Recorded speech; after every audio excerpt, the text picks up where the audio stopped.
জান্নাত হলো মুমিনের স্বপ্নের নাম, জান্নাত হলো মুমিনের শেষ ঠিকানার নাম, জান্নাত হলো চূড়ান্ত ডেস্টিনেশন, চূড়ান্ত গন্তব্যের নাম। মুমিন জান্নাতে ছিল বাবা আদমের সাথে, মা হাওয়ার সাথে। তারা দুনিয়ায় এসেছে, আবার সব মুমিন আল্লাহর জান্নাতে ফিরে যাবে। দুনিয়া থাকার জায়গা না, এটা হলো জান্নাত কামাই করার জায়গা। হযরত আদম হযরত হাওয়া আলাইহিস সালামকে আল্লাহ তাআলা দুনিয়ায় পাঠায়া তিনি মেসেজ পাঠাইলেন, ফাইম্মা ইয়াতিয়ান্নাকুম মিন্নী হুদা ফামান তাবিআ হুদায়া ফালা খাউফুন আলাইহিম ওয়ালা হুম ইয়াহজানুন। ও আদম, ও হাওয়া, শুনো, আমি তোমাদেরকে জান্নাত থেকে দুনিয়ায় পাঠালাম। এবার তোমাদের কাছে আমার পক্ষ থেকে মেসেজ যাবে, গাইডেন্স যাবে, পথ নির্দেশনা যাবে। আমার পথ নির্দেশনা, আমার গাইড বুক ফলো করে যারা চলবে, ফালাউ খাউফুন আলাইহিম ওয়ালা হুম ইয়াহজানুন, তাদের জন্য দুনিয়ায় কোনো চিন্তা নাই, মরার পরে কোনো ভয় নাই, তারা আবার এই জান্নাতে ফিরে আসবে। আমরা দুনিয়াতে এসেছি অল্প কিছুদিনের জন্য, কে কয়দিন থাকবো এটা কেউ জানি না। দুনিয়াতে কে কয়দিন থাকবে, কখন মারা যাবে, এটা এতটাই অনিশ্চিত বিষয়, আল্লাহ কোন নবীকে এটা জানান নাই। আল্লাহ কোরআন মাজিদে বলছেন, ওয়ামা তাদরি নাফসুম বিআইয়ি আরদিন তামুত, কোন ব্যক্তি কোথায় মারা যাবে, কখন মারা যাবে, এটা কোনো মানুষ জানে না, আমি আল্লাহ জানাই নাই। ইভেন আল্লাহর নবীরাও জানতেন না কোন নবী কখন মরবে। আল্লাহ আমাদেরকে অলওয়েজ একটি অনিশ্চয়তার মাঝে রেখে দিলেন। আমরা যেন একটু টেনশনে থাকি, আরে মরেও তো যাইতে পারি, আজকে সুদ খাইয়া বিল্ডিং বানাবো, এমনও তো হতে পারে বানানো শেষ, উদ্বোধনের আগেই আমি চলে যাব। তো সুদের টাকা দিয়া বিল্ডিং বানাইয়া আমার লাভটা হলো কি, থাকার সুযোগ তো আমি নাও পেতে পারি। গোশ খাইয়া কোটি টাকা অ্যাকাউন্টে জমাইয়া লাভটা কি, এমনও তো হতে পারে আমি মরে যাব, ভোগ করার সুযোগ নাই। কে কখন মরবে কেউ জানে না। এজন্য মানুষেরা দুনিয়াতে থাকবে আখিরাতমুখী হয়ে। এ দুনিয়াতে মানুষ চলবে একজন পথিকের মতো। প্রিয় নবীজি এজন্য বলেছেন, কুন ফিদ দুনিয়া কাআন্নাকা আবিরু সাবিল ওয়াউদ্দা নাফসাকা মিন আহলিল কুবুর। ও আমার উম্মতেরা শোনো, দুনিয়াতে পথিকের মতো থাকো এবং নিজেকে বাড়িওয়ালা, গাড়িওয়ালা, ক্ষমতাওয়ালা ভাবিও না, নিজেকে একজন কবরের বাসিন্দা মনে করো।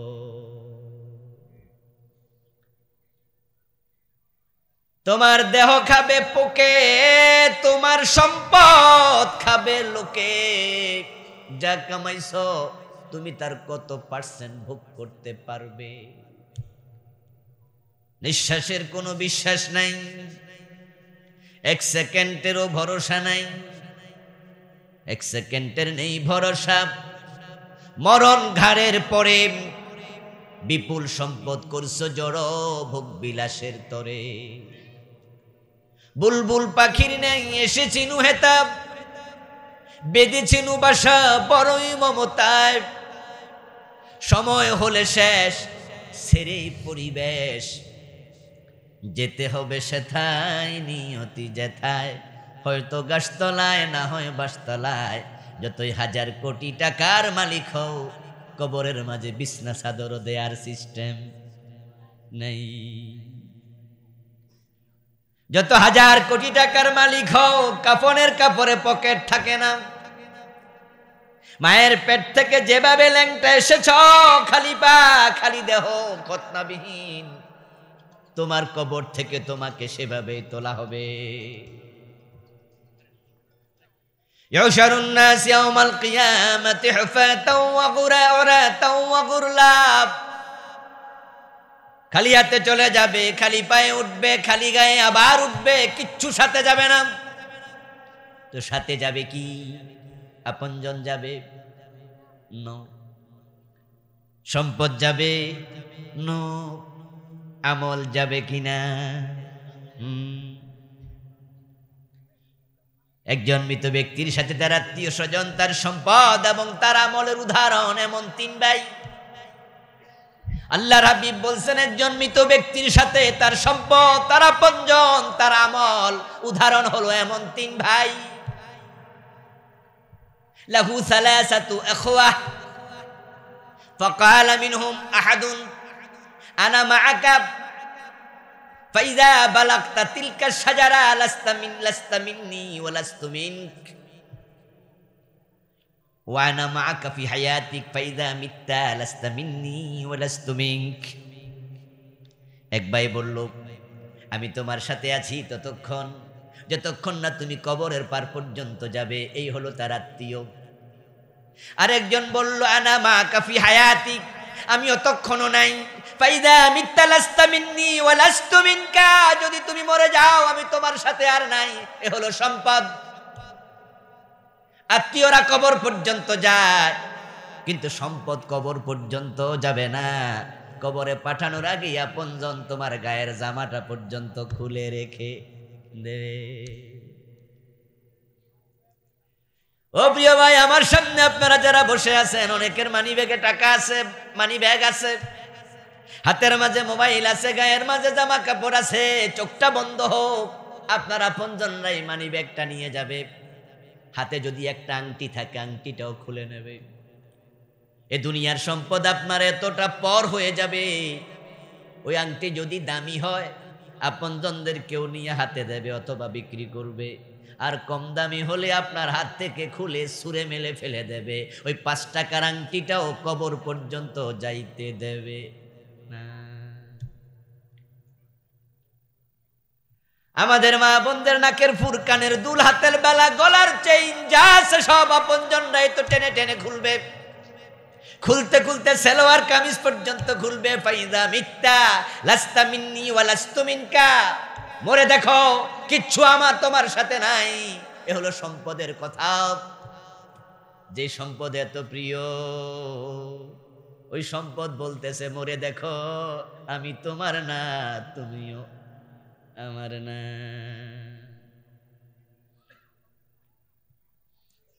আত্মীয় স্বজনরা আপনার সাথে কবর পর্যন্ত যাবে। যাওয়ার পরে কবরে 3 জন নামবে, কিছুক্ষণ পরে একজন উঠে যাবে, তারপরে আরেকজন উঠে যাবে।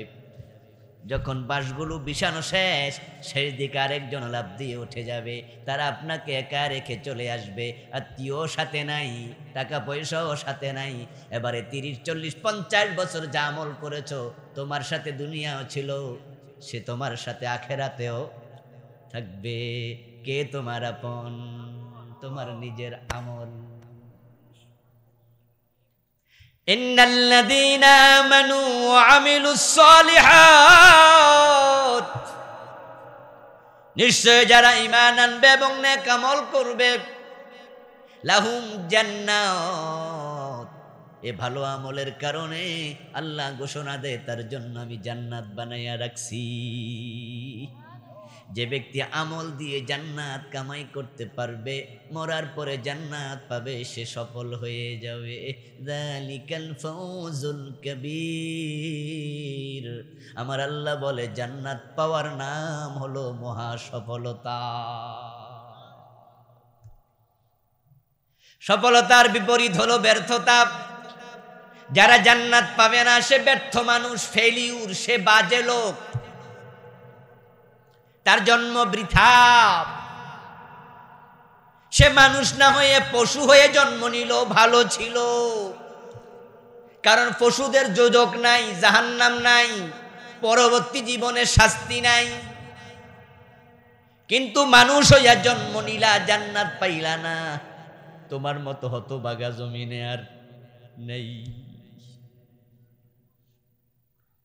ও প্রিয় ভাই, তুমি ক্ষমতা পাইয়া ভেবো না তুমি সফল। মাসে 5 লাখ 10 লাখ টাকা কামাই করে ভেবো না তুমি সফল। বরং সফল তো শুধু সে যে ব্যক্তি ভাবতে পারে, বুঝতে পারে আমার আমলটা আমি এমন ভাবে করি চোখ বন্ধ হলে আমি জান্নাত পাবো। যে জান্নাতি জীবন গঠন করেছে শুধু সেই সফল, বাকি সবাই ফেল, সবাই ব্যর্থ। থাকার জন্য ঘর নাই, খাওয়ার জন্য খাবার নাই, পরিধান করার জন্য কাপড় নাই, এতটা গরিব, কিন্তু সে নামাজ পড়ে 5 ওয়াক্ত। মানুষের জমিনে কামলা দিয়া পরিবার চালায়, নামাজের টাইম হলে ক্ষেতের আইলে গামছা বিছায়া নামাজে দাঁড়ায়া যায়। এমন গরিব নামাজি আছে না নাই? ওই সফল মানুষকে চিনো, সফলকে জানো। রিক্সা চালায়, চৈত্রের দুপুরে রিক্সা চালাতে কত কষ্ট ওরাই বোঝে। এসি রুমে থেকে যারা রোজা রাখেন, রিক্সাওয়ালার রোজা, বিল্ডিং কনস্ট্রাকশনে যারা কাজ করে, মাথার মাঝে ইট লইয়া সিমেন্ট লইয়া 3 তলার ছাদে ওঠে, 4 তলার ছাদে ওঠে, ওই বেটা জানে রোজার কষ্ট কাকে বলে। মানুষের খেতে কামলা দেয়, প্রচন্ড রোদে ধান কাটে, রিক্সা চালায়, কনস্ট্রাকশনের কাজ করে, এরপরেও রোজা ভাঙে না। এমন 2-4 জন আছে কিনা? শুটকি তরকারি দিয়ে ভাত খায়, 2 বেলা খায়, 1 বেলা খায় না। এত গরিব তারপরও হারাম খায় না। এমন 2-4 জন আছে কিনা? এগুলাই হলো ভালো মানুষ, জান্নাতি মানুষ, সফল মানুষ। ফারুক আজম ওমর রাদিয়াল্লাহু তাআলা আনহু এজন্য বলেছেন, মানি তাজ্জাবি মাকানিহি ফালিয়ানজুর ইলা ফিরআউন ওয়া মানি তাজ্জাবি মালিহি ফালিয়ানজুর ইলা কারুন ওয়া মানি তাজ্জাবি নাসাবিহি ফালিয়ানজুর ইলা আবি লাহাব ইন্নামাল ইজ্জাতু বিত্তাকওয়া। অদ্য দুনিয়ার সম্রাট ওমর বলে, শোনো ও পয়সাওয়ালা, শোনো, যাদের একটু পয়সা আছে জমিনে তারা কিন্তু নিজেকে একটু ভিআইপি মনে করে। এজন্য দেখবেন গরিবও যদি পয়সাওয়ালা হয়ে যায়, অধিকাংশ পয়সাওয়ালা গরিব গুলাও অহংকারী হয়, নিজের সমাজের একটু আলাদা মানুষ মনে করে, একটু নিজেকে ভাব ধরে চলার টাইপের লোক মনে করে। আমি এখন আলাদা, আমার পয়সা আছে, গাড়ি আছে, বাড়ি আছে, আমি অন্যের মতো সাধারণ লোক নই, তোমাকে অসাধারণ মনে করছো। ওমর বলে, তুমি ভুল করছো। যদি টাকা নিয়ে কেউ ভালো মানুষ, ভিআইপি মানুষ হতো, সফল মানুষ হতো, তাহলে কারুন হতো দুনিয়ার সবচেয়ে সফল। অত কারুন এত টাকাওয়ালা ছিল, কিন্তু দুনিয়ার কেউ তাকে সফল বলে না। কারুন হলো একজন ব্যর্থ মানুষ। আল্লাহ তার সহায় সম্পদ, মেল ইন্ডাস্ট্রি, জায়গা জমিন সহ তাকে শুদ্ধ মাটির নিচে ধসাইয়া দিছে। তামাম দুনিয়ার 800 কোটি মানুষের মাঝে কারুন নামে একজন লোক খুঁজে পাওয়া যাবে না। এই নামটা পর্যন্ত দুনিয়ার কেউ পছন্দ করে না।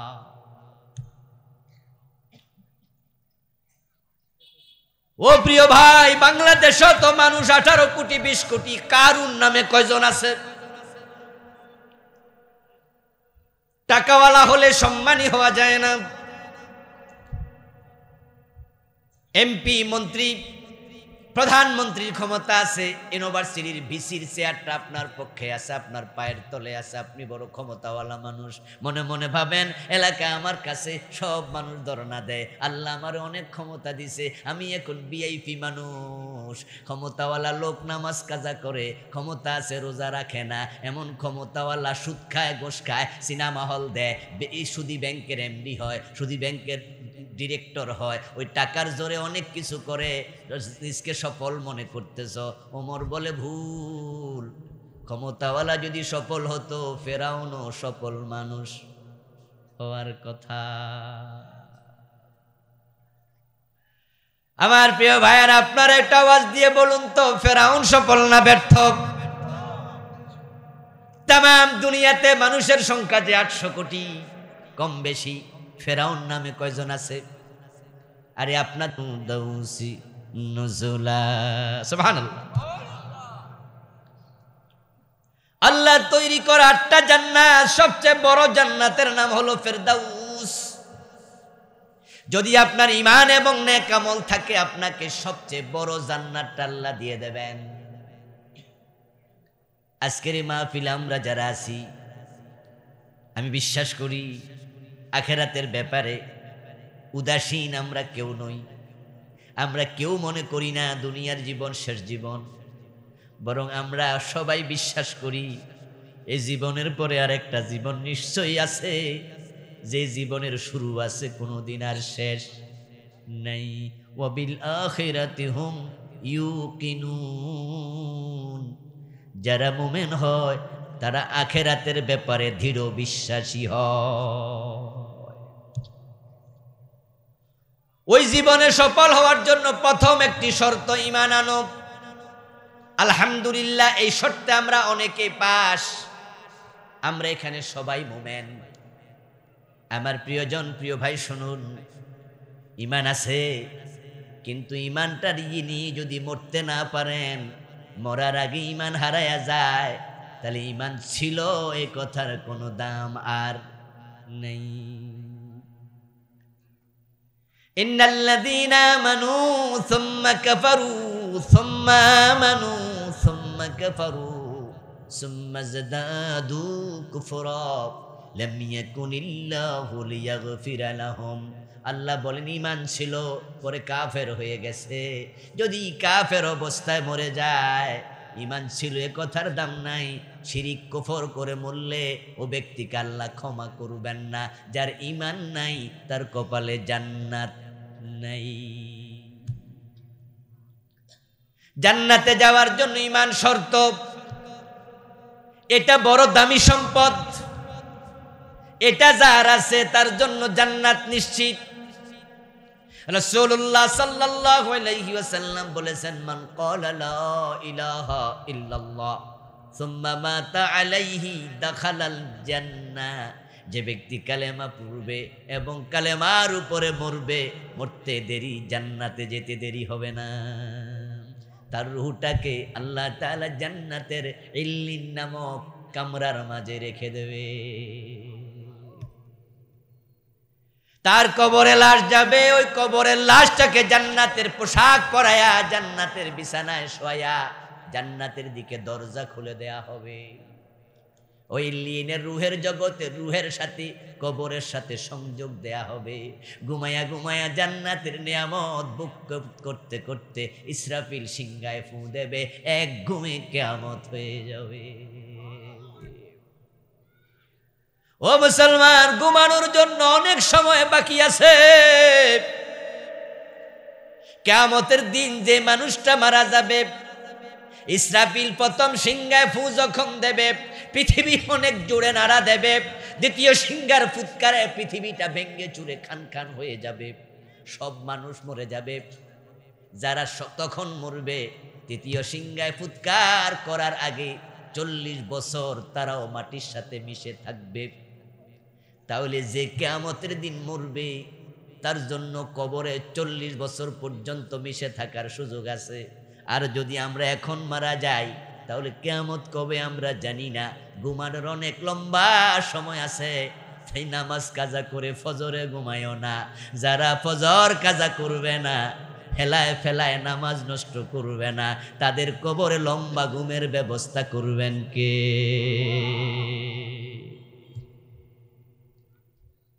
ও প্রিয় ভাই, তোমাকে তো মুয়াজ্জিন ফজরের টাইমে বলছে সালাতু খায়রুম মিনান নাওম। যেই ঘুমে তুমি বেঘর হয়ে আছো, তুমি একবারে খবরহীন হয়ে আছো, কম্বল মোড়া দিয়া শুয়ে আছো, আল্লাহর পক্ষ থেকে মুয়াজ্জিন তোমার কানে মেসেজ পাঠায়, তোমার এই ঘুমের চেয়ে নামাজ বড় উত্তম। ইমানদার নামাজ কাজা করতে পারে না। যারা নামাজ তরক করে, তারা ইমানের দাবি করে, বাস্তবে তারা ইমানদার না। ক্বালান নবী সাল্লাল্লাহু আলাইহি ওয়াসাল্লাম, মান তারাকা সালাতাম মুতাআম্মিদান ফাকাদ কাফার। যে ব্যক্তি ইচ্ছা করে নামাজ ছেড়ে দেয়, ও লোকটা কুফরি করে। ইন্না বাইনাল মুমিন ওয়াশ শিরকি ওয়াল কুফরি তারকাস সালাত। সহিহ মুসলিমের হাদিস, প্রিয় নবীজি বলছেন, একজন ব্যক্তি মুমিন নাকি লোকটা মুশরিক না কাফের তুমি চিনবা কেমনে? চিনার আলামত হলো নামাজ ছেড়ে দেয়া। যে নামাজ ছেড়ে দেয় ইমানদার দাবি করার সুযোগ তার আর নাই, সে ব্যক্তি আল্টিমেট কুফরি করে কাফের হয়ে যায়। ইমান আপনার আছে দাবি করলে হবে না, বাস্তবে দেখাতে হবে। ইমান নিয়ে মরতে হলে ইমানটাকে হেফাজত করতে হবে। এই জমিনে ইমান হলো সবচেয়ে দামি সম্পদ। ইবলিস শয়তান হলো সবচেয়ে বড় ডাকাত, বড় চোর, বড় দুশ্মন। এই জন্য 24 ঘন্টা আপনার ইমান চুরি করার জন্য সে আপনার পিছনে লেগেই থাকে। প্রিয় নবীজি বলেছেন, শয়তানু জাসিম আলা কলবি বনি আদম, শয়তান বনি আদমের কলবের পাশে ঘাপটি মেরে বসে থাকে। সে সুযোগ পেলে আপনার কলব থেকে ইমান চুরি করে চলে যাবে। প্রশ্ন হলো, ইমান আবার কেমনে চুরি করে? তার জবাব হলো, যখন কোনো মানুষকে শয়তান কুফরিতে লিপ্ত করতে পারে, কোনো মানুষকে শয়তান যখন শিরকে লিপ্ত করতে পারে, তখন তার ইমানটা আর থাকে না। এটাকেই ইমান চুরি করা বলে। মসজিদে নামাজ পড়ে আবার দরবারে যাওয়ার পরে পীরের পায়ে সেজদা দেয়, এমন কিছু নামাজি বাংলাদেশে আছে না নাই? সেজদার মালিককে যদি সেজদা অন্যকে দেয়, এটার নামে শিরিক। অন্য কাউকে সেজদা দিলে ইমান থাকে না, ব্যক্তি মুশরিক হয়ে যায়। বাংলাদেশে কাদিয়ানি নামে একদল লোক আছে, যারা মসজিদ বানায়, নামাজ পড়ে, রোজা রাখে, হজ করে, যাকাত দেয়। এই কাদিয়ানির নাম আপনারাও শুনে থাকবেন। তামাম দুনিয়ার সব হক্কানি আলেম একমত, কাদিয়ানি কাফের। শয়তান তাদেরকে কুফরি করাইছে। এখন তারা নামাজ পড়েও লাভ নাই, যে কুফরি করে তার ইমান শেষ। ইমান হলো একের মতো, নেক আমল হলো ডান পাশে শূন্যের মতো। যদি শূন্য একটা দেন, একের ডানে 10 হবে, 2টা দিলে 100 হবে, 3টা দিলে 1000 হবে। বাড়াতে থাকেন, মান বৃদ্ধি পাবে। কিন্তু এক যদি মুছে দেন, শূন্য মূল্যহীন হয়ে যায়। কুফর শিরিক করলে পরে ইমান যদি চলে যায়, নামাজ রোজার মূল্য আল্লাহর কাছে আর 1 আনাও নেই। কাদিয়ানি কুফরি করে ইমান হারালো। ভণ্ড পীরের পায়ে সেজদা দিয়া নামাজি ব্যক্তি মুশরিক হয়ে ইমান হারালো। আল্লাহর বক্তব্য, মান ইউশরিক বিল্লাহি ফাকাদ হারামাল্লাহু আলাইহিল জান্নাহ ওয়া মাওয়াহুন নার ওয়া মা লিয-যালিমিনা মিন আনসার। আল্লাহ তাআলা বলছেন, যে ব্যক্তি শিরক করবে আল্লাহর সাথে, তার জন্য আল্লাহ নিজে জান্নাত হারাম বানায়া দেয়। ও প্রিয় ভাইরা, জান্নাতে যেতে হলে ইমান বাঁচাও, ইমান বাঁচাও। এখন ইমান কিভাবে বাঁচাবেন? বাঁচাতে হলে শিরিক থেকে বাঁচুন, কুফর থেকে বাঁচুন। এখন শিরিক কি, কুফর কি? ভণ্ড পীরের পায়ে সেজদা দিলে কেন শিরিক? কাদিয়ানি নামাজ রোজা করার পরও কেন কাফের? এ দুইটা বিষয় ক্লিয়ার করলে আপনি আপনার ইমানের খোঁজ পাবেন। আপনার খবর কি? আল কাইয়িসু মান দানা নাফসাহু ওয়া আমিলা লিমা বাদাল মাউত। প্রিয় নবীজি বলেছেন, দুনিয়ার মাঝে সবচেয়ে চালাক হলো ওই মানুষ যে আত্মসমালোচনা করতে জানে। দোষ খুঁজে বেড়ানোকে সমালোচনা বাংলায় বলে, যদিও সমালোচনা শব্দটার অর্থ প্রকৃত তা নয়। দোষ চর্চা সমালোচনা নয়, সমযোগ আলোচনা, এটাকে বলে সমালোচনা। সেটাতে ভালো আলোচনাও হতে পারে, মন্দ আলোচনাও হতে পারে, যেমন সাহিত্য সমালোচনা। আমরা যারা পিএইচডি করি, পিএইচডি যারা করেছে, পিএইচডি হোল্ডারদেরকে বিভিন্ন বিষয় সমালোচনা করে বিভিন্ন আর্টিকেল উপস্থাপন করা লাগে। ঠিক আপনাকে যা সমালোচনা করতে বলা হবে, যে নিবন্ধ বা প্রবন্ধ উপস্থাপন করতে বলা হবে সেখানে আপনাকে দেখাতে হবে এই আলোচ্য প্রবন্ধ সমালোচনা করে আমি যা পেলাম এতে এই দিক চমৎকার, অনবদ্য, আনপেরালাল, অতুলনীয়, দারুণ লিখেছে লেখক। এরপরে এবার বললেন তবে তার প্রবন্ধে এই মিস্টেকগুলাও আমার চোখে ধরা পড়েছে। সমযোগ আলোচনা, এটাকে কি বলা হয়? সমালোচনা। এটা খারাপ কিছু নয়, কিন্তু বাংলা ভাষায় আমরা মনে করি অন্যের দোষ চর্চা করার নাম কি? স্বাভাবিক অর্থে আমি বললাম আল কাইয়িসু মান দানা নাফসাহু ওয়া আমিলা লিমা বাদাল মাউত। প্রিয় নবীজি বলছেন সেই তো চালাক মানুষ যে আত্মসমালোচনা করে, নিজের মাঝে ভালো কি আছে তাহাও ভাবে, নিজের মন্দ কি গুণ আছে তাহাও খুঁজে বেড়ায়। এখন আমরা কি নিজের দোষ খুঁজি না মানুষের দোষ খুঁজি? আমাদের অভ্যাস কোনটা? সমাজে যে নিজের যত চালাক মনে করে চা দোকানে অন্যের সমালোচনা ততই বেশি করে। ও প্রিয় ভাই, আপনি কাফের না, আপনি মুশরিক না, আপনি মুমিন, নিজেকে সমালোচনা করুন। শিরিক করলে তো আপনি কাফের, মুশরিক। এখন শিরিক কি? শিরক হলো আল্লাহ তাআলার জন্য যাহা নির্ধারিত, এর মাঝে অন্য কারো কোনো অংশীদারিত্ব নাই, এটা শুধু আল্লাহর জন্য খাস। এখানে অন্য কাউকে সম্পৃক্ত করার নাম হলো শিরক। যেমন ইবাদত শুধু কার? সবাই একটু দয়া করে বলুন, ইবাদত হবে কার? তো সেজদা কি ইবাদত নয়? হ্যাঁ, সেজদা কি ইবাদত নয়? এখন এটা ফিরকে করবেন কেন? এটাই তো শিরক। ওয়াকাদা রাব্বুকা আল্লা তা'বুদু ইল্লা ইয়্যাহু ওয়া বিল ওয়ালিদাইনি ইহসানা। আল্লাহ যে অর্ডারগুলো করেছেন তার মাঝে একটা অর্ডার হলো আল্লাহ ছাড়া কারো ইবাদত করবা না, করা যাবে না।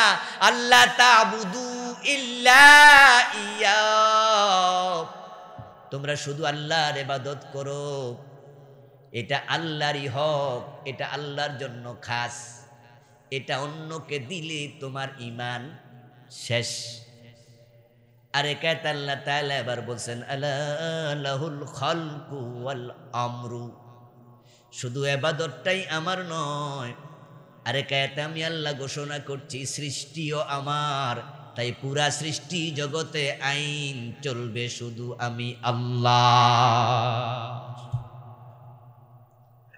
আলা লাহুল খালকু ওয়াল আমরু, সাবধান, সৃষ্টি যার, আইন চলবে শুধু তার। আরেক আয়াতে আল্লাহ বলছেন ইনিল হুকমু ইল্লা লিল্লাহ, আল্লাহ ছাড়া কারো হুকুম চলতে পারবে না। তাহলে আইনের মালিক একমাত্র কে? এখন যদি অন্যকে সেজদা করেন আপনি মুশরিক, আপনি ঈমান হারা। আল্লাহর আইনে করেন যে হ্যাঁ আল্লাহর আইন আমি কিছু মানব, যেমন মসজিদে গেলে সবাই আল্লাহর আইন মানে, ডান পা দিয়ে ঢোকে, বাম পা দিয়ে বের হয়, আল্লাহু আকবার বলে নামাজ শুরু করে, সালাম ফিরায়া নামাজ শেষ করে। জসকোট মসজিদের জজ সাহেব নামাজে গেল, ম্যাজিস্ট্রেটরা নামাজে গেল, জোহরের নামাজ শুরু হয়েছে, ইমাম সাহেব 2 রাকাত পড়লো। 2 রাকাত জোহরের ফরজ পড়ার পরে উনারা তাহিয়াতু পড়ার জন্য বসতে মনে নাই, উনি ভুলে দাঁড়াইতে শুরু করেছে। পিছন থেকে জজ সাহেব লোকমা দেবে কিনা, ম্যাজিস্ট্রেটেরা, সাধারণ মুসল্লিরা সবাই বুঝাইয়া দেবে হুজুর ভুল হয়েছে, ভুল। এখানে আল্লাহর বিধান, রাসূলের বিধান হলো 2 রাকাত পরে বসে আত্তাহিয়াতু পড়তে হয়। 2 রাকাত পরে আত্তাহিয়াতু পড়া ওয়াজিব। 4 এবং 3 রাকাত বিশিষ্ট নামাজে প্রথম বৈঠক ওয়াজিব, শেষ বৈঠক ফরজ। আপনি ওয়াজিব ভুল করেছেন, এজন্য আমরা লোকমা দিলাম। ইমাম সাহেব হুজুর যখন পিছন থেকে আওয়াজ পেলেন, লোকজন সুবহানাল্লাহ বলে লোকমা দিল। যদিও বাংলাদেশে দেয় কি কইয়া, কেডা যে আল্লাহু আকবার ঢুকাইছে আল্লাহই জানে। আমাদের দেশে তো নামাজের শুরুতে নাওয়াই তুয়ানো ঢুকাইছে, ঠিক না? এ নিয়ে বক্তব্যে ফিডাফিডি এখনো অনেক জায়গায় চলমান আছে। অথচ নামাজের আগে নাওয়াইতু আন উসাল্লি লিল্লাহি তাআলা আরবা রাকাতিন, এটার নামও কোন নিয়ত যে আছে, এটা যার উপর ওহী নাজিল হইছে উনি জানেই না। এবং যারা ছিল প্রথম শ্রোতা সাহাবারাও জানেই না যে নাওয়াইতু আন আছে, কারা যে ঢুকাইছে আল্লাহ জানে। দুইজন যখন পাশাপাশি দাঁড়ায় নামাজ পড়ে জামাতে, তখন 4 আঙ্গুল ফাঁকা রাখে, কমপক্ষে 4 আঙ্গুল, এটা নাকি সুন্নাহ। অথচ সাহিবুল ওহী, যার উপর ওহী নাজিল হয়েছে, তিনি কইছে সুদ্দুল খালাল, তোমরা ফাঁকা জায়গা বন্ধ কইরা খাড়াও, কারণ ফাঁকা থাকলে ওই ফাঁকার মাঝে দাঁড়ায় কে? প্রিয় নবীজি বলেন যে আমি সামনে থেকে যেমন দেখি, পিছন থেকে তেমন দেখি। আমি দেখতে পাই তোমাদের দুইজনের মাঝখানে যে ফাঁকা জায়গা, সেখানে শয়তান এসে বকরির বাচ্চার সুরত ধরে দাঁড়ায়া যায়। এজন্যই তো আমরা থাকি মসজিদে, মন থাকে যশোদল বাজারে। শয়তান আইসা ধাক্কায় নামাজ থেকে মন সরায়া দেয়, পেস্ট লাগছে বিভিন্ন জায়গায়। আমার বন্ধু বলছিলাম, আল্লাহর আইন মানার ব্যাপারে আমরা সিরিয়াস হলাম কিনা দেখেন। ইমাম সাহেব হুজুর ভুল করলো, ম্যাজিস্ট্রেট সাহেবরা লোকমা দিল, জজ সাহেবও লোকমা দিল জজকোট মসজিদে। এবার নামাজ শেষ, হুজুর উনাদের লোকমা পাইয়া উনি ফিরে আসছে, আত্তাহিয়াতু পইরা তারপরে আরো 2 রাকাত, তারপরে সাউসেজদা দিয়া সালাম ফিরাইছে। এবার ম্যাজিস্ট্রেট সাহেব চলে গেল ওনার কোর্টে, জজ সাহেব চলে গেল কোর্টে। যাওয়ার পরে দেখে এবার চোর ধরে ধরা পড়ছে, মামলা হয়েছে, চুরির মামলার শুনানি চলছে। আজকে শেষ দিবস, সাক্ষী নেওয়া শেষ, ইনভেস্টিগেশন শেষ। এখন প্রমাণিত হলো এই লোকটা 1 লক্ষ টাকা অমুকের চুরি করছে। এবার তিনি মামলার রায় দিল, তাকে 3 মাসের কারাদণ্ড দেয়া হলো, 1 বছর জেল দেয়া হলো। অথচ আল্লাহর কোরআনে জেল দেওয়ার কথা না চোর ধরে হাত কাটার কথা? যারা জানেন তারা বলুন, কোরআনের আইন কি চোর ধরে জেলে দাও না হাত কেটে দাও? আল্লাহর আইন মানা নফল না ফরজ? ইমাম সাহেব মানে নাই ওয়াজিব। এখন ম্যাজিস্ট্রেট ইমাম সাহেবের লোকমা দিল, আর নিজের ফরজের কথা ভুলে গেল। মসজিদের ভিতরে হুজুর মানলো না, তাহিয়াতুর বিধান হুজুরে লোকমা দিয়া সোজা করছে, ওয়াজিব ছুটটা যাইব, চলবো না। কিন্তু নিজের ফরজের খবর কি? আদালতে ম্যাজিস্ট্রেট হিসাবে, জাজ হিসাবে, বিচারপতি হিসাবে 30 বছর চাকরি করছো, 40 বছরে আল্লাহর আইনে একটা রায়ও দেও না। তোমার ইসলাম মসজিদে ঢুকে গেছে, আদালতেরটা মানবো কে? সেখানে কি ইসলামের আইন নাই?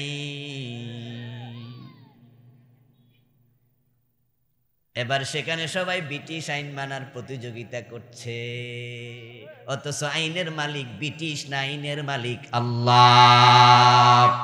সেজদার মালিক কে? দুইজন রে সেজদা দিলে ইমান থাকে না যায়। আইনের মালিক কে? এখন দুইজনের আইন মানলে তোমার ইমান থাকবে কেমনে? জান্নাত পর্যন্ত যেতে চাও দোস্ত, ইমান নিয়ে মরিও।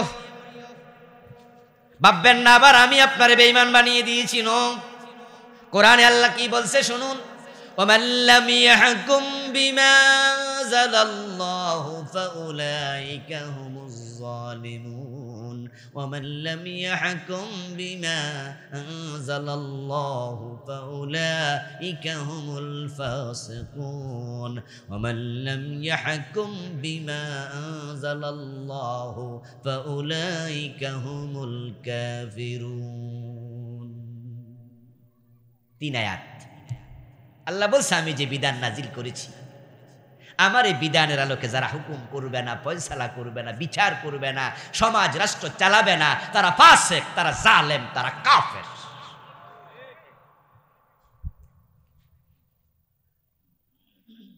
আপনি জোর করে মোমেন থাকতে চান না, জোর করে মোমেন থাকা যায় না, কাম করে মোমেন থাকা লাগবে। এই দেশে শিরক চলছে এভেলেবেল। আমার প্রিয় ভাই, আপনারা দেখবেন যখনই নির্বাচন আসে তখন আমাদের কিছু নেতা মাইক হাতে নিয়ে বলে জনগণ সকল ক্ষমতার উৎস, অথচ ক্ষমতার মালিক একমাত্র কে? তা আপনি জনগণকে ঢুকাইলেন কেন এখানে? আবার বললেন তো বললেন সকল, শব্দটা কি লাগাইলেন? ইন্না লিল্লাহ। সকল ক্ষমতা তো আল্লাহর। আন্নাল কুওয়াতা লিল্লাহি জামিআ। কুলিল্লাহুম্মা মালিকাল মুলক তুতিল মুলকা মান তাশাউ ওয়া তানজিউল মুলকা মিম্মান তাশা। ক্ষমতার মালিক আল্লাহ, তুমি যাকে চাও ক্ষমতা দাও, যাকে চাও ক্ষমতা থেকে বের করে জেলখানার কয়েদি বানায়া ছেড়ে দাও। কত ইজ্জু মান তাশা কত দিল্লু মান তাশা, চাইলে ইজ্জত দাও। আবার ক্ষমতা দেওয়ার পরে ফেরাউন রে পানিতে চুবাইছে, আবার নমরুদ রে জুতার বাড়িও খাওয়াইছে। এটাই হলো অত ইজ্জু মান তাশা কত দিল্লু মান তাশা। আমার প্রিয় ভাইয়েরা, হিন্দুদের দুর্গা পূজা যখন আসে তখন বাংলাদেশের অসংখ্য ইমানদার, আপনার মতো আমার মতো যাদের ইমান ছিল, ইমানওয়ালা মুসলমান, তারাই বেঈমান হয়। দুর্গা পূজায় কোনো হিন্দু ইমান হারায় না। ইমান হারাবে কেমনে? হিন্দুর কি ইমান ছিল নাকি? থাকলে না হারাইতো। ওরা তো আগে মুশরিক, কিন্তু আমাদের কিছু মুসলমান ভাই তখন ইমান হারালো। কেমনে হারায়? একটা স্লোগান আপনাকে বেঈমান বানায়া ছেড়ে দেবে। এই জন্য প্রিয় নবী বলেছেন, কিয়ামতের আগে এমন অবস্থা হবে, ইউসবিহুর রাজুলু মুমিনান ফায়ুমসি কাফিরা, ইউমসি মুমিনা ফায়ুসবিহু কাফিরা। মানুষগুলো সকাল বেলায় মুমিন থাকবে, সন্ধ্যা বেলায় কাফের হয়ে যাবে, সন্ধ্যা বেলায় ঈমান হারা হবে। একটা স্লোগান ঈমান শেষ। ওই স্লোগানটা হলো, হিন্দুদের পূজা আসলে টেলিভিশন চ্যানেল বলেন, পত্রপত্রিকা বলেন, বিভিন্ন ব্যানার ফেস্টুন বলেন, প্রায় জায়গায় লেখা থাকে ধর্ম যার যার, উৎসব সবার। এই স্লোগানটা আজ থেকে 20 বছর আগে দেশে ছিল না। এই দেশে হিন্দুরা আছে 100 বছর ধরে, 1000 বছর ধরে। মুসলমানরা আছে 100 বছর, 1000 বছর ধরে। হিন্দুরা হিন্দুদের পূজা করেছে, আমরা মুসলমানরা মানা করি নাই, এখনো আমরা মানা করব না। আমরা দাওয়াত দেব। অন্যের ধর্মের কাজে বাধা দেওয়ার অধিকার ইসলাম আমাদেরকেও দেয় নাই। লা ইকরাহা ফিদ্দীন, দ্বীনের ব্যাপারে কোনো জবরদস্তি চলবে না। ইসলাম বলেছে লাকুম দীনুকুম ওয়ালিয়া দীন, তোমাদের ধর্ম তোমরা পালন করো, আমাদের ধর্ম আমরা পালন করব।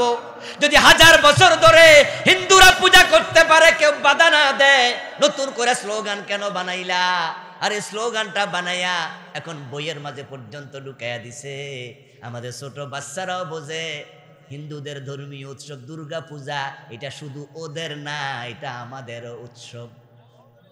ধর্ম যার যার উৎসব হইল নাকি সবাই। আস্তাগফিরুল্লাহ। তোমার এই স্লোগান আল্লাহর কোরআনের 100% বিরোধী।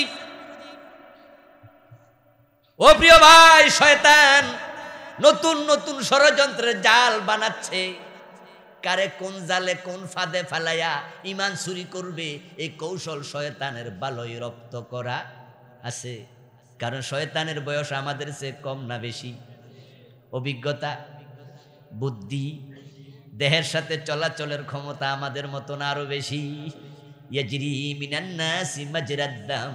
প্রিয় নবী বলছে, মানুষের রক্ত যেমন দেহের মাঝে চলে, ইবলিশ তোমার দেহের ভিতরে এমনি চলে। সে কোনো এক নেতা অথবা কোনো এক নেত্রীর মুখ দিয়া স্লোগানটা বাইর করে দিল, আর নেতা অথবা নেত্রী মনে করলো এই স্লোগানে হিন্দুরা খুশি হবে, তারা আমাদের ভোট বেশি দেবে, আমাদেরকে প্রোটেক্ট করবে, তারা মনে করবে আমরা তাদের হিতাকাঙ্ক্ষী, তাই বলে দিলাম ধর্ম যার যার, উৎসব সবার। আর এইটা পাইয়া সব কর্মীরা কয় পাইয়া গেছি, এই স্লোগান চালাও। অথচ আল্লাহ তো কোরআনে কয় না না, লাকুম দীনুকুম ওয়ালিয়া দীন, এটা আলাদা। তোমাদের ধর্ম তোমাদের, আমাদের ধর্ম আমাদের, দুটা এক না, আলাদা। তাই স্লোগান হবে ধর্ম যার, উৎসব শুধুই তার। এ নিয়ে আমি বই লিখেছি, বাংলাদেশে চলমান 29টা শিরিক আমি একটি বইতে লিখেছি। ছোট্ট একটি বই আমার আছে, দোয়ার পরে স্টেজে পাবেন, নিয়ে যাবেন। যাদের নেয়া দরকার, মনে করেন যে শিরিক থেকে বাঁচতে হবে। একদিনের মাহফিলে তো 29টা শিরিক বলা যাবে না, সময় কুলাবে না। জান্নাতে যাওয়ার জন্য দ্বিতীয় শর্ত হলো আমিলুস সালেহাত, নেকামল, নেকামল, নেকামল। ইমানদার দাবি করলে হবে না, নেকামল করো। এখন নেকামল কি? নেকামল না বুঝার কারণে ও পেছ লাগাইয়া দিছে। রাসূলুল্লাহ ঈদ করছে 2টা, এখন বাংলাদেশে ঈদ হইল 3টা, ঈদুল আজহা, ঈদুল ফিতর, সাথে আবার হইছে ঈদে মিলাদুন্নবী। তারপরে 3 নাম্বারটা হইয়া নতুন স্লোগানও চালু হয়েছে, সকল ঈদের সেরা ঈদ। এটা রাসূলের লিখে যাওয়া ঈদুল ফিতর ঈদুল আজহার চেয়েও নাকি সেরা আমল বানাইছে নতুন করে। ও প্রিয় ভাই, নেক আমল হওয়ার জন্য শর্ত হলো 3টা। যেই কোনো বিষয় আপনি করবেন আল্লাহ পর্যন্ত, সেটা যদি পৌঁছাতে চান মৌলিক শর্ত 3টা। 1 নাম্বার শর্ত হলো আপনার ইবাদতের পক্ষে দলিল থাকা চাই। 2 নাম্বার শর্ত, ওই ইবাদতটা রাসূল যেভাবে করেছেন ওই তরিকায় সম্পাদিত হওয়া লাগবে। 3 নাম্বার শর্ত হলো ওই ইবাদতে ইখলাস থাকতে হবে। ইখলাস না থাকলে নিয়তের আলোকে আমল, ইখলাস যার নাই আমলের সওয়াবও তার নাই। যেই কোনো নেক আমল আল্লাহ পর্যন্ত যদি পৌঁছাতে চান এই 3টা বিষয় মাথা রাখবেন। 1 নাম্বার দলিল, 2 নাম্বার সুন্নাতে রাসূল, তরিকায়ে রাসূল, 3 নাম্বার ইখলাস। অমৌলিক আরেকটা আছে 4 নাম্বার, ওটা হলো হালাল খাওয়া। এটা সব মুসলমানের জন্য, সব মানুষের জন্য আবশ্যক। এই জন্য আমি এটা না বলে 3টা বলেছি, কারণ হারাম খাওয়ার কোনো অধিকারই নাই। যে আমল করে না, যে বেনামাজি, সেও হারাম খাওয়ার অধিকার নাই। যেই বাচ্চা ছোট, যার উপর নামাজ রোজা ফরজি হয় নাই, বয়স এখন 8 বছর 10 বছর, হে কি হারাম খাইতে পারবো? তাহলে হারামটা সবার জন্য, বেনামাজিও হারাম খাইতে পারবে না। আর হারাম খাইলে ইবাদত তো কবুলই হবে না। 3টা শর্ত। 1 নাম্বার দলিল লাগবে। এখন যে আমল আমাদের দেশে আমরা করতেছি এগুলো বেদাতি আমল ঢুকেছে অনেক, যে আমলগুলোর পক্ষে শরীয়তের কোনো দলিল নাই। যেমন নামাজের আগে, আজানের আগে আসসালাতু ওয়াসসালামু আলাইকা ইয়া রাসূলুল্লাহ বলে দুরূদ শরীফ পড়তেছে। রাসূল তো আজানের আগে দুরূদ শিখান নাই। নতুন করে আমল বানাইলা, দলিল পাওয়া যায় না। এই আমল ইসলামের কাছে একানা দামও নাই। দুরূদ শরীফ কিছুক্ষণ বসে পড়ে, কিছুক্ষণ দাঁড়ায়া যায়, ইয়া নবী সালামু আলাইকা বইলা দাঁড়ায়া যায়, তারপরে 4-5 মিনিট পইরা আবার বইয়া যায়। এই সিস্টেম পাইলা কই? এটার নাম দিছে মিলাদ শরীফ। ও আমার দোস্ত, রাসূল এবং তার সাহাবারা এই জাতীয় কোনো ইবাদত করেছে? দলিল নাই। দলিলবিহীন ইবাদতের দাম 1 পয়সাও নাই। এজন্য ইবাদত আল্লাহ পর্যন্ত পৌঁছতে চাইলে দলিল তালাশ করতেই হবে। জিকির করছেন সুবহানাল্লাহ, আলহামদুলিল্লাহ, লা ইলাহা ইল্লাল্লাহ। হাদিসে সুবহানাল্লাহর দলিল আছে, আলহামদুলিল্লাহর দলিল আছে, লা ইলাহা ইল্লাল্লাহর দলিল আছে, কিন্তু এরপরে হঠাৎ করে কোন ইল্লাল্লাহ ইল্লাল্লাহ। আল্লাহর নবী এবং তার সাহাবারা জীবনে ইল্লাল্লাহ জিকির একবার করেছে এমন কোন দলিল হাদিসের কিতাবে নাই। এখন ইবাদত হিসাবে করলা, দলিল নাই, এই ইবাদতের দাম আল্লাহর কাছে 1 পয়সাও নেই। নাও শরব দিয়া ইবাদত বানায়ো না, ইল্লাল ইসকিরার এক হাদিস এখানে লাগাই ইবাদত বানায়ো না। ইবাদতের কোন বিষয় প্রিয় নবী গোপন করে নাই, সব জানায়া গেছে। যুক্তি দিয়া ইবাদত বানায়ো না প্রিয় ভাই। 1 নাম্বার দলিল চাই। এরকম বেদাতি আমল বাংলাদেশে চলছে অনেক। যারা বেদাতি হবেন, শুধু আমলই বরবাদ নয়, প্রিয় নবীজি বলেছেন বেদাতির জন্য আমার শাফাতের অনুমতি আখেরাতে নাই। বেদাতির জন্য হাউজে কাউসারের পানি জুটবে না। বেদাতির উপর আল্লাহর লানতের বদদুয়া নবী মুহাম্মদ নিজে করে গেছে। কারণ বেদাতি নবীর দ্বীনকে বিকৃত করে। قال النبي صلى الله عليه وسلم حلت شفاعتي لأمتي إلا صاحب بدعة হাসরের ময়দানে আমার সব উম্মতের জন্য, যারা কবিরা গুনাহ করছে তাদের জন্য পর্যন্ত আমার শাফাত আছে, কিন্তু বেদাতির জন্য সুপারিশের অনুমতি নেই। ও ভাই, তুমি আমি হলাম কামলা, তুমি আমি মালিক না, মালিক হলেন আল্লাহ। এই জমিনে তুমি ধান লাগাইছো, কিন্তু জমিনের মালিক চেয়ারম্যান সাহেব আমারে উনি কামলা হিসেবে আইনা বলছে, হুজুর ধান লাগান, আমি গরিব মানুষ। এখন উনি যদি বলে ধান সোজা লাগান, আমি সোজা লাগাইলে বেতন পামু, উল্টা পাল্টা লাগাইলে উনি আমারে বলবো, কইলাম কি আর করলেন কি, কিসের বেতন? ঠিক। আমি কইছি আপনারা ধান লাগাইতে, আপনি উল্টা পাল্টা লাগাইলেন। আর যদি পাশের ক্ষেত থেকে ধানের চারার সাথে কিছু ঘাসও আইনা লাগাইয়া দেই, এবার চেয়ারম্যান সাহেব তো আরো খেপবো, আমার ধান গাছের ফাঁকে ঘাস লাগাইলো কেডা? আমি কইলাম স্যার আমি লাগাইছি। তামনে এটা কি করলেন? ধানও বড় হবে, ঘাসও বড় হবে, এই ঘাসের কারণে ধানের ফসল নষ্ট হয়ে যাবে। রাসূলের ইসলাম তুমি আবার ঢুকাও কেন নতুন কিছু? মাথা আপনার, টুপি আপনার, মাপ আপনার, দেহ আপনার, জামা আপনার, মাপ আপনার, ইসলাম আপনার না। ইসলাম হলো আল্লাহ এবং তার রাসূলের। মাথার মাপে টুপি হবে, গায়ের মাপে জানা হবে, রাসূলুল্লাহর মাপে ইসলাম হওয়া লাগবে।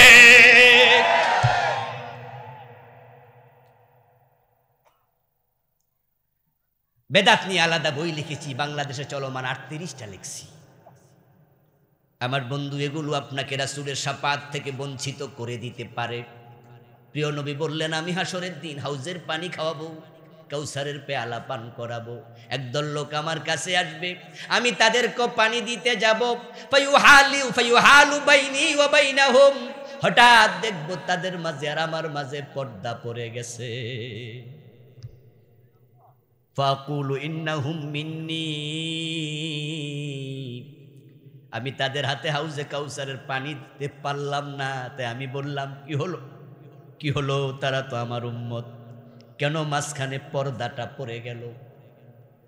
ফায়ুকালু ইন্নাকা লা তাদরি মা আহদাসু বাদাক, ফাকুলু সুকান সুকান লিমান গায়্যারা বাদি, রাওয়াহুল বুখারী। প্রিয় নবী বলছেন, সহিহ বুখারীর হাদিস। ফেরেশতারা এসে আমারে বলবে, হে রাসূল, এই লোকগুলো আপনার অরিজিনাল উম্মত না, আপনার ইন্তেকালের পরে তারা আপনার ইসলামকে বিকৃত করে ফেলেছে। ইসলামে যা ছিল তার অনেক আইন তারা বাদ দিছে, ইসলামে যাহা ছিল না তারা নতুন করে ঢুকাইছে। আচ্ছা, রাসূলুল্লাহ সাল্লাল্লাহু আলাইহি সাল্লাম যে ইসলাম রেখে গেছেন, উনি যে আইন রেখে গেছেন, ওই আইনের মাঝে চোর ধরে হাত কাটার আইন ছিল, বর্তমানে কি আছে? জেনা করলে পাথর মারার আইন কি ছিল, বর্তমানে কি আইন চলছে? অবিবাহিত হলে 100 বেত লাগাতে হবে জেনা করলে, এই আইন কি কোরআনে আছে? আমাদের দেশে কি চলছে? মদ পান করলে 80 বেত লাগাতে হবে, এই আইন কি ইসলামে ছিল? এখন কি তা চলছে? তো বাদ দিল কারা? যারা বাদ দিয়েছ, সেদিন হাউজে কাউসারের পানি তোমাদের কপালে নাই।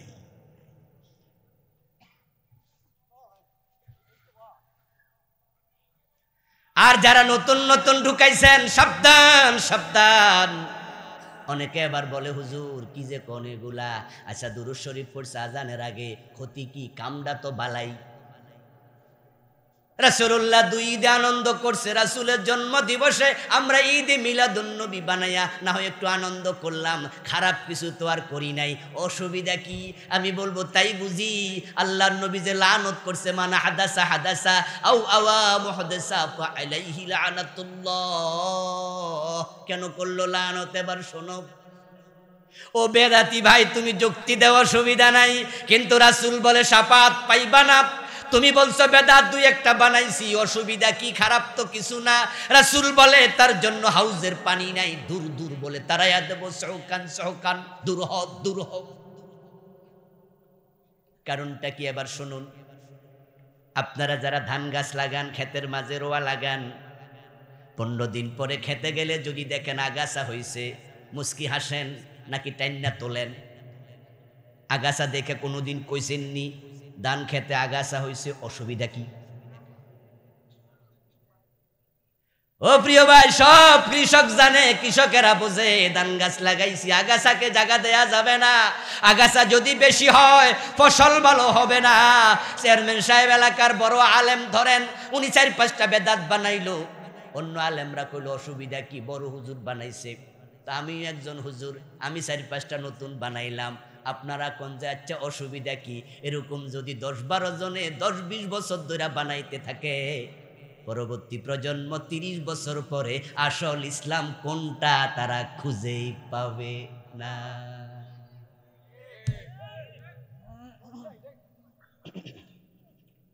ও প্রিয় ভাই, আমরা হচ্ছে মুসলমান, ওলি আর নবী আসবে না, কোন নবী আসার সম্ভাবনা নাই, আবু বকর ওমরও আসবে না, সাহাবীর জন্ম আর হবে না। এখন ইসলামকে পাহারা দেওয়ার জন্য আলেমরা সবাই মাথা তুলে দাঁড়ানো দরকার আছে না নাই?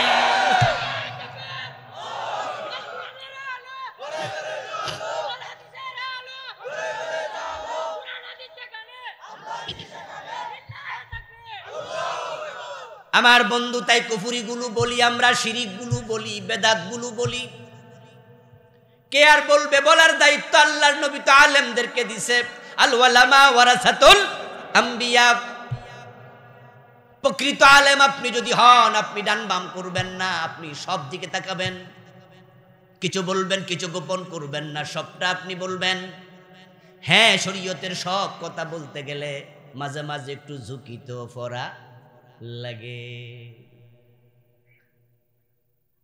এমন মাহফিলও করেছি, এই সিজনে করছি, যাওয়ার আগেই আমি করবো ওয়াজ, আমারে করছে ওয়াশ, ঘরের মাঝে ধৈরাই হুজুর হুজুর, যে অবস্থা, কি হয়েছে? ওয়াজে তো গেছিল, অনেক শর্ত দিয়া হুজুর কোন রকমে ওয়াজটা আনছি, এই ওয়াজ করবেন না, ওই ওয়াজ করবেন না, মানে ডিটারজেন্ট পাউডার দিয়া হুজুরে ওয়াশ করতেছে। ও প্রিয় ভাই, যদি ইসলামের হক কথাগুলো আলেমরা না বলে আপনারা কার কাছে শিখবেন? আমাদের মতো মাদ্রাসায় ভর্তি হইয়া সবাই কি দাওরা পাস করার বয়স আসেনি? চাইলেও কি টাইটেল পাস করতে পারবেন? আপনি তো ইবনে কাসির পড়তে পারবেন না, তাফসীরে মাজহারি, তাফসীরে তাবারি, তাফসীরে কুরতুবী, বাইজাবি, কাশফ পড়তে পারবেন না। আপনি চাইলেও তো ফাতুল বারি, আইনি পড়তে পারবেন না। বুখারী মুসলিম আপনি ভাষা পড়তে পারবেন, কিন্তু হাদিসের শরা আপনি এগুলো বুঝবেন না, আপনার তো সে ইলম নাই। এখন আমরা যারা 20 বছর 15 বছর পড়লাম, আজকে 20-22 বছর পড়াচ্ছি, দিনের দাওয়াত দিচ্ছি, আমরা যা শিখলাম এখন আমাদেরকে বলতেও দেবেন না। আপনি নিজেও মাদ্রাসায় পড়ার বয়স পাইলেন না, তো আল্লাহর কাছে যাওয়ার পর আল্লাহ যদি জিজ্ঞাসা করে এই কাম কেন করছো, আপনি কইবেন জানি না। আল্লাহ বলবে কেন জানলা না? হুজুররে কইতে দিলেই তো জানতে পারতা, কইতেও তো দিছো না। ও ফেরেশতা লাড়িল তার আগে বেশি করে ফ্রিডা। কবরে মাইর খাওয়ার সম্ভাবনা আছে কিনা? এই জন্য আলেমদের বলতে দেন, আলেমরা বলুক। এত ভয় কলি যায় কেন? হুজুররা কইলি কি কারো ক্ষমতা নাইমা যায়? এত সোজা, নেতারাই জেলে বইয়া তাই, আর আমরা হুজুররা 3 কথা কইলে ক্ষমতা চেঞ্জ হয়ে যাবে, এত সোজা। টিকটিকির কলজা নিয়ে থাকে না, হুজুর এই ওয়াজ করেন না। আচ্ছা, ওয়াজ করলে আপনার কি ক্ষমতা যেতে গেছে?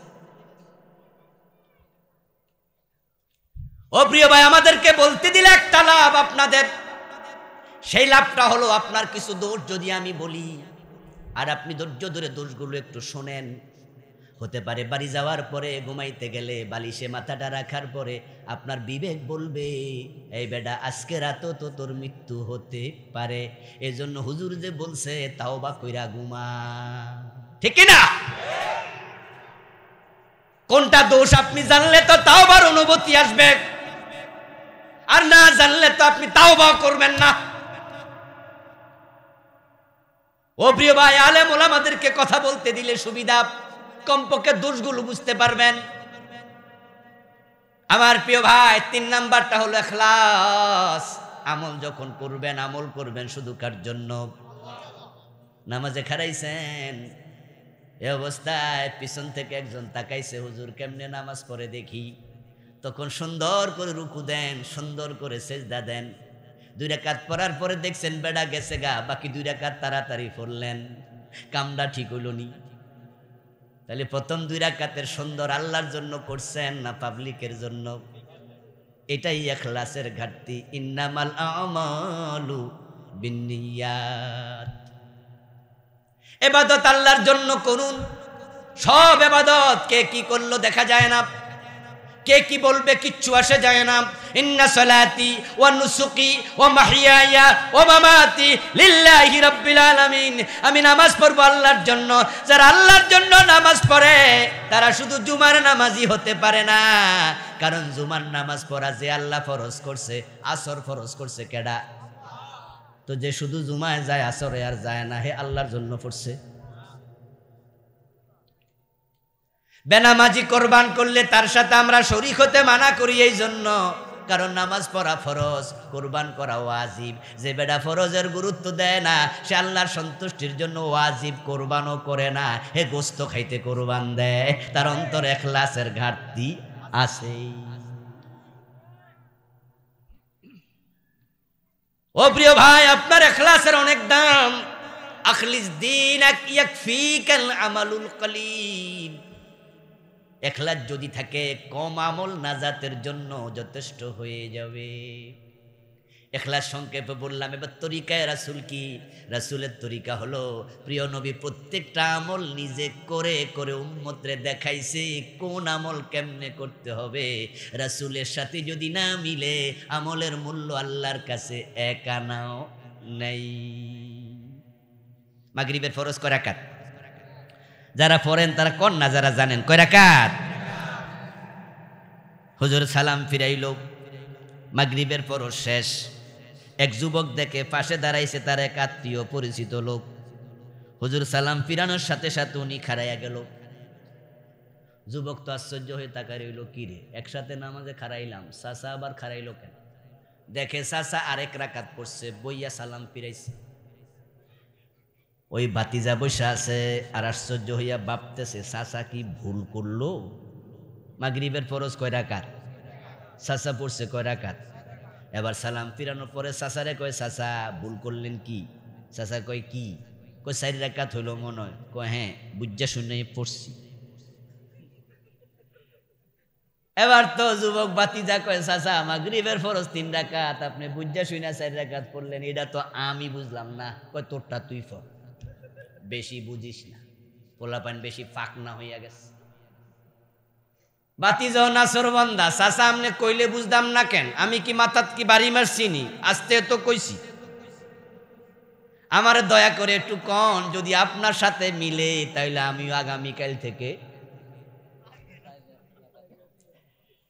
এবার চাচা কয়, ভাতিজা তোর লাগবো না, তোরা তো যুবক বয়সে নামাজি, আমি ছাত্র জীবনেও নামাজ কম পড়ছি, যৌবনে চাকরির কারণে কত নামাজ ছাড়ছি, কয়দিন আগে অবসরে গেছি, সিদ্ধান্ত নিছি এখন থেকে প্রতিদিন মাগরিব 1 রাকাত বাড়াইয়া পড়মু, যদি যৌবন কালের কিছু কাফারা। এই কথা শুনে বলতেছে ভাতিজা, চাচা সব গজব। কি হয়েছে? কয় যে আমনে যে বাড়াইতে চান আসলটাও তো নাই, পুঁজি সুদ্দার শেষ। ওয়াজ করছেন কোরআন পড়লে প্রতি অক্ষরে 10 নেকি, তা আমি তো সূরা ফাতিহা পড়ছি 4 রাকাতে, নেকি গেল কই? রুকু দিছি 1টা, সেজদা দিছি বেশি 2টা, সুবহান রাব্বিয়াল আলা, সুবহান রাব্বিয়াল আযীম, খারাপ কিছু তো করি নাই, তো বাদ যাইব কোন দুঃখে? এবার হুজুর বুঝাইয়া দে, চাচা 4 রাকাতে খারাপ কিচ্ছু করেন নাই, যুক্তি কিন্তু ঠিক। সূরা ফাতিহা পড়ছেন, রুকুতে তাসবিহ, সেজদাতে তাসবিহ সব ঠিক, কিন্তু সমস্যা শুধু এক জায়গায়, রাসূলের তরিকার সাথে মিলে নেই। ও প্রিয় ভাইয়েরা, আপনারা বলুন তো, ভাতিজা যে ধরছে, ইমাম সাহেব যে ধরছে ওই চাচারে, ইমাম সাহেব ভাতিজার কথা ভুল না ঠিক? চাচার যুক্তির মূল্য এখানে একানাও নাই। রাসূলের সাথে যা মিলবে না, আল্লাহর কাছে সে আমল পৌঁছবে না। এই জন্য নামাজ, রোজা, হজ, যাকাত যা আছে, খুযু আন্নী মানাসিকাকুম, প্রিয় নবীজি সাল্লাল্লাহু আলাইহি ওয়াসাল্লাম বলেছেন, তোমরা তোমাদের দ্বীন, তোমাদের ইসলাম আমার থেকে নাও, আমার থেকে। আমি যা করি, আমি যখন করি, আমি যেভাবে করি, তোমরা তা তখন সেভাবে করতে বাধ্য। লাকাদ কানা লাকুম ফি রাসূলিল্লাহি উসওয়াতুন হাসানাহ, কুল ইন কুনতুম তুহিব্বুনাল্লাহ ফাত্তাবিউনি ইউহিব্বুকুমুল্লাহ। সুবহানাল্লাহ পড়েন। এই জন্য প্রতিটা ইবাদত রাসূলের সাথে মিলতে হবে, ইবাদত মিলায়া করবেন। এবার সামান্য কিছু কথা বলে আলোচনার শেষ দিকে চলে যাব। রাসূলুল্লাহ যখন নামাজ পড়ছেন, তারাবির নামাজ 3 দিন তিনি পড়েছেন। পরবর্তী ওমরের যুগে 20 রাকাত চালু হয়ে গেল জামাতের সাথে। রাসূলের সাহাবারা তারাবির নামাজ পড়েছে, এক নিঃশ্বাসে সূরা ফাতিহা শেষ করছে। কয়দিন? তো আমরা হুজুররা এটা ফাইলো কই? 20 রাকাত লইয়া কিলাকিলি চলছে। 20 রাকাতের কম তারাবি হইব না। আরেক দল কয় 8 রাকাতের বেশি পড়বো না, ফাইললে ঠেকাও। ঠিক না? 8 আর 20 নিয়ে মারামারি করে না? এক দল 8-এর বেশি পড়বে না, আরেক দল 20-এর নিচে নামবে না। মরহুম আব্দুল্লাহ জাহাঙ্গীর রাহেমাহুল্লাহ, নাম শুনছেন? এতগুলো মানুষ কথা কয় না, বুঝি না, না শুনলে চুপ করে আছেন কেন? না কইয়া দেন একবার। আব্দুল্লাহ জাহাঙ্গীর স্যারের নাম শুনছেন?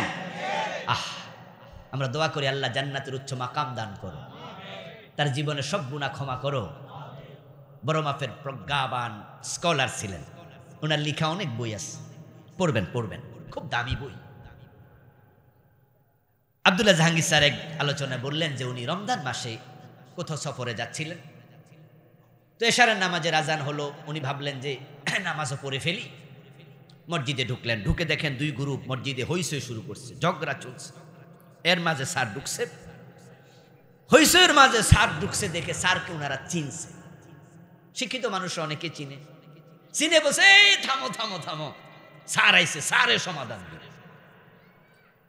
তো স্যার বলতেছে আবার কি লাইয়া লাগছেন, সমাধান চাচ্ছেন? বলে স্যার এই 2 পার্টি আমরা, এক পার্টি 20 রাকাত, আর এক পার্টি কয় রাকাত? 8 রাকাত। ইমাম সাহেব পড়ছে গেরা কলে, হে কার কথা শোনে? কারণ মুসল্লি 2 গ্রুপে বেতন দেয়, ঠিক না? আরে হুজুররা অনেক বিপদে আছে, আপনারা লইয়া কোন জায়গায় যে যাইবো, ভাবে যে কার কথা শুনলে আবার চাকরি যায়। সভাপতি এক দল, সেক্রেটারি আরেক দল, মানে ইমাম সাহেব আছে বড় বেকায়দা। কি হয়েছে? আব্দুল্লাহ জাহাঙ্গীর স্যার এবার শুনতেছে, উনি বলতেছে যে হুজুর আমরা 20 রাকাতের পক্ষে, আমরা বলছি যে 20 রাকাতের নিচে করবো না, এটাই হাদিসে আছে। তাহলে প্রবলেম কোথায়? প্রবলেম তো উনারা করছে, উনারা কয় 8 আর বেশি করবো না, ওরা কয় হুজুর 8-এর কথাই তো হাদিসে আছে। তো এটা লই আজকে ইমাম সাহেবরা আমরা কয়ে দিয়েছি হুজুর 8 রাকাত পড়ার পর শেষ। ওরা কইছে 20-এর কম পড়লে খবর আছে, এই জন্য ঝগড়া চলছে। স্যারে বলে আচ্ছা ঠিক আছে, এই 20-এর দলিল আছে? তো 20-এর পক্ষের ওলা এক হুজুর কয় দলিল আছে মানি? অবশ্যই 8 ওলা কয় বুখারীর হাদিসে আছে। এবার স্যার কয় তাহলে 20-এর হাদিসও মোটামুটি পাইলাম উনার কাছে, 8-এর হাদিস উনার কাছে, ঝগড়ার হাদিসটা আগে দেন। কারণ 2 দলই মুসলমান, মুসলমানে কি একজন আরেকজনের সাথে এইভাবে আচরণ করতে পারে? ঝগড়া ফাসাদ শুরু হয়েছে। আমার বন্ধু 20 নিয়ে ঝগড়া করছো, 8 নিয়ে ঝগড়া করছো।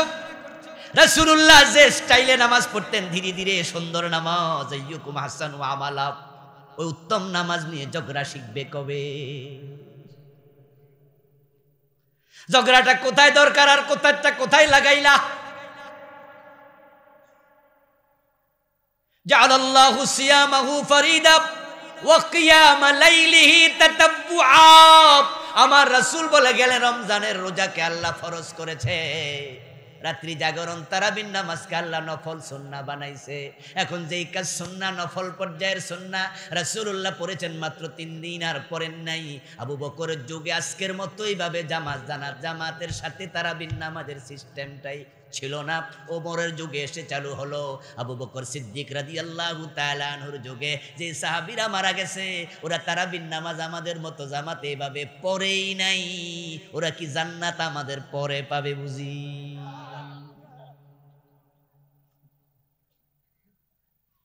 এখন তোমরা রাকাত লইয়া মারামারি করো, সুন্দর নামাজ নিয়ে মারামারি কি প্রশ্নই নাই। বরং যারা আমরা 20 রাকাতের পক্ষে, পার্সোনালি আমিও কিন্তু 20 রাকাত পড়ি, কারণ কাবাতেও আমি দেখেছি 20 রাকাত। মসজিদে নববীতে দেখেছি 20 রাকাত। তবে এবার গত রমজানে করোনার পরে কমে গেছে, এখন 12 রাকাত। এই রমজানে করোনার সময় তো পরেই নাই, করোনার সময় তো আপনারা জানেন যে ক্লোজ করা ছিল, পুরা হারামে তাওয়াফ পর্যন্ত বন্ধ করে দিয়েছিল করোনাকালীন।